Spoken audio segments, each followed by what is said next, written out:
نماز میں اور پڑھنے اور سننے والے کو ایک سجدہ لازم ہو جاتا ہے.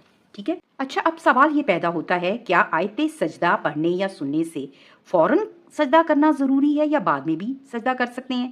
تو اس کا جواب یہ ہے کہ اگر آیت سجدہ نماز میں پڑھی گئی ہو تو سجدہ بھی نماز میں فوراً کرنا واجب ہے. ٹھیک ہے. تو اگر آیت سجدہ یعنی نماز کے بغیر پڑھی گئی ہے تو بھی فوراً سجدہ کرنا ضروری ہے. تاخیر کرنا مکروہ ہے یعنی ناپسندیدہ ہے. اگر کسی وجہ سے فوراً آپ جائے نماز پر نہیں سجدہ کر سکے تو اگر کوئی فوری طور پر کسی وجہ سے سجدہ نہ کر سکے تو پڑھنے اور سننے والے کو یہ کہہ لینا مستحب ہے. یہ ہے سورۃ بقرہ پارہ نمبر 3 کی آیت نمبر 285. ٹھیک ہے. یہ میں پڑھتی ہوں، آپ سنیں. سمعنا و اطعنا غفرانک ربنا و الیک المصیر.